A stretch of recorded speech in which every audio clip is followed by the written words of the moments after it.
each of those units can be differentiated in different ways. They're a token. So you can actually value an individual Satoshi as different things. And a few people started doing this in the early days. That was part of what Ethereum and Mastercoin and everything wanted to do. Unfortunately, they got restricted and locked out of being able to do that. So if you want to have a different money supply, you can build something on top of Bitcoin with all of the capabilities of Bitcoin, using Bitcoin as the sort of commodity exchange layer, and then increase all these other things. So we could have had Ethereum on top of Bitcoin without it being broken. We could have had eventually US dollar on top of Bitcoin. And I hope to see that. And everyone goes, oh no, US dollar. Well, I actually think that'd be a good thing. Imagine US dollar and pound on top of Bitcoin with an immutable, stable ledger of how much value they have compared to Bitcoin over time. We'll see how that actually flies. Craig, I'll flip the question. Is there anything about any of George's writings or work that you have the opportunity to ask him about now that you're confused about or wanted clarification on? I don't know if I'm confused about them or whatever else. I don't agree with some of your bits on Ethereum, etc. I think it mirrors an article that everyone knows the term, but misapplies it from 1996, which was the Wild Wild Web. They were talking about Usenet and other, like basically a redux of the penny share scams and the postal stamp scams of earlier eras. And what we're seeing in a lot of ICOs is the same thing. This whole idea, we don't need any regulation. Well, you can create a regulated ICO. You can create something that actually works in all of this. The problem I see with ICOs is they're analogous to a web IPO. And web IPOs were a big thing in the early internet days, where people would basically create distributed web companies, which were partnerships, and give out shares to everyone and all this stuff. And they were tokens. Just you called them different things. Yeah. And there was even a Simpsons episode where Bart was running his own internet company and IPOing, and they had a toilet paper roll, and like the guy was pulling out shares out of the toilet paper roll, and Bart said, oh, I need to go, and he just pulls out more shares and goes off to the toilet, giving an idea of what people thought about all of this before the dot-com crash. Because the value of a company is not whether you have an idea, it's how you execute it, it's how you deliver, it's how you actually build something of value to people.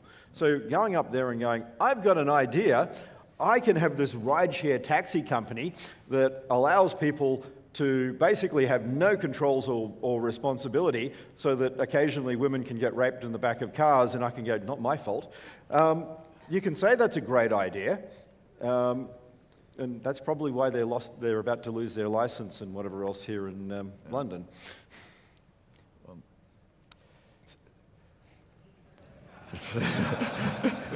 So, anything you want to say in response, George? I feel like you have something. Well, I'm still a little confused because of the hodl. If you create money as a commodity that people can prosper by hodling, you nullify it as money. It can't function as money. That's right. Money is measured by its utility, not by its market cap. All this coin market cap stuff is really a delusion. And it confuses people. I think that it's good that Satoshi version doesn't have the market cap of coin market cap of BTC or whatever. That's a good sign. You don't want money to be a commodity or an asset, a speculative asset. You want it to be a measuring stick, and I just hope that this industry understands this fundamental principle, because if you create money that people want to hodl, you contradict the whole purpose of the endeavor. You nullify your currency as money.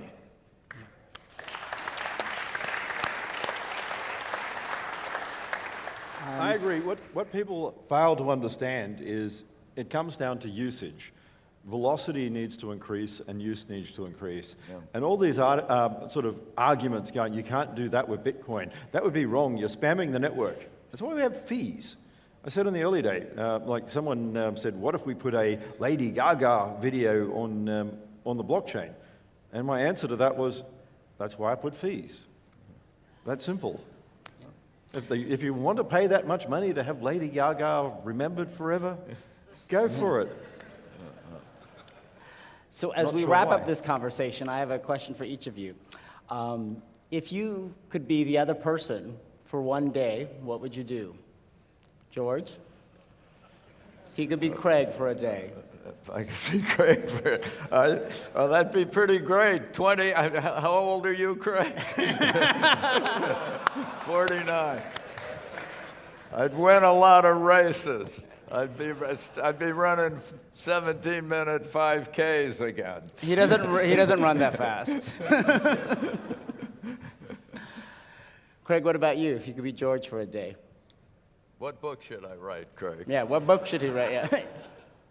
I would go out and basically connect to all your contacts and teach them the truth about Bitcoin and blockchain and how it can actually help the world. I'm doing that. All right, my last question. Does the audience have questions? Or? Sure, we can take a few audience questions. Anyone have a question? I can have time to take a couple questions. Yes, man in the front here. I'll repeat it. Okay. Craig has been asked to explain the red socks that he likes to wear. Craig, tell him about why you wear red socks. Red socks are lucky, and if you look at Chinese and Asian culture, you have red is this color, hong, that supposedly the gods don't notice you and fate doesn't notice you and whack you down if you're wearing red.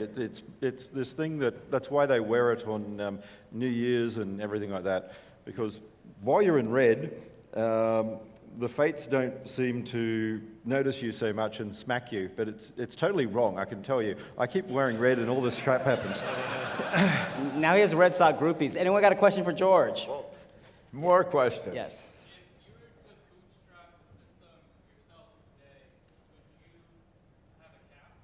Okay, if you were to bootstrap the system today, you're talking about Bitcoin, right? Would you have a cap on the supply? The 20, yes. You're asking George?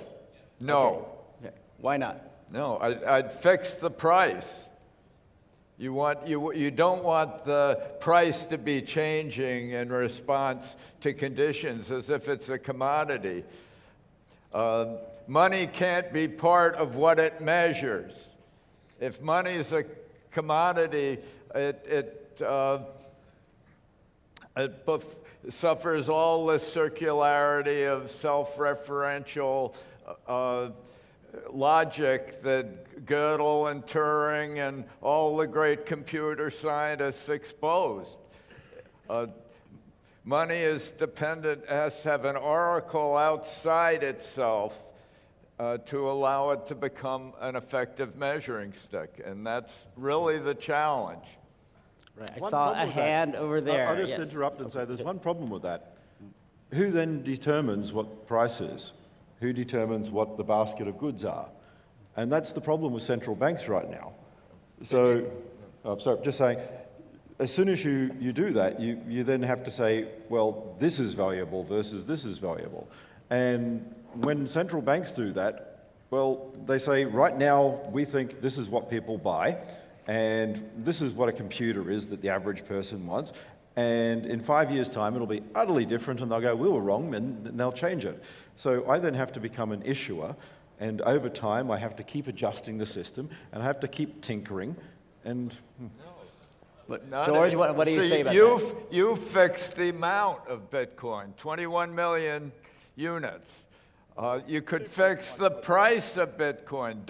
You can't, just as you can't change the number of units now, you could have decided to fix the price How?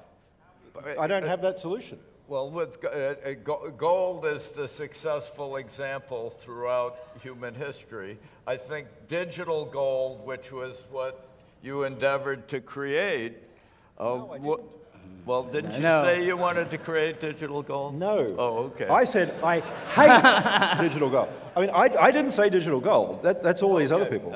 Okay. So what other people say now later, after the fact. Yeah, okay, I'll take one more question. That gentleman, yes. Shout it loud and I'll repeat it. But time is... Yeah. Dr. Craig, you mentioned earlier you'd like to see a U.S. dollar or a British pound on Bitcoin. What do you think the odds are that, say, the Fed were to put the U.S. dollar on Bitcoin SV? What would that transition or... Okay, I'll repeat the question. So Dr. Wright said earlier that he hopes to see a US dollar or British pound on the Bitcoin blockchain. What's the likelihood you think that's going to happen on BSV? And I think you want to know what it's going to take to get there, generally. Well, I don't really see any other options. There's no other system that does it. I'm mean and nasty and I've patented all the solutions.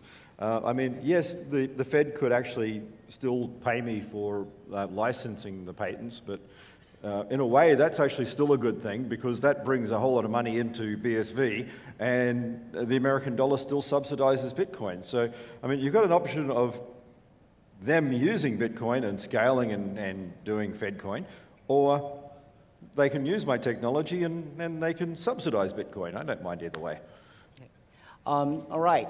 What's one last thing you'd like to say to each other? George? Okay. Congratulations for this wonderful conference and for your incredible historic achievement, Craig. Thank you. In awe. And Craig, what about you? Thank you for giving me inspiration. And I mean, I hope I can do that to other people too, because I mean, I hope I can take the inspiration I got in my youth when I was young and pass that on to other people. And I know a number of guys that I work with in their 20s and things like that, and I hope they run around and they spend their life doing something amazing. And I hope to be in your position the same way, sitting here with someone who's been inspired with me in 30 years' time.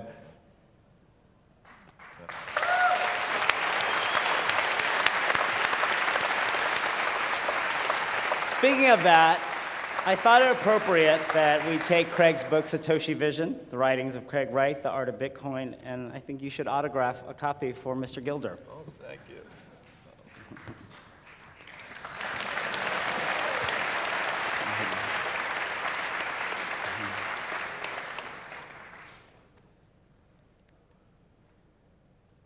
Time is up.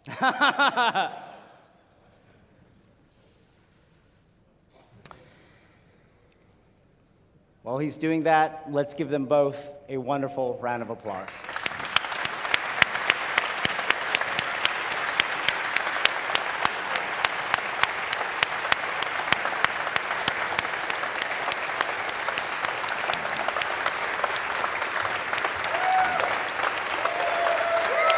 Stay here. Thank you.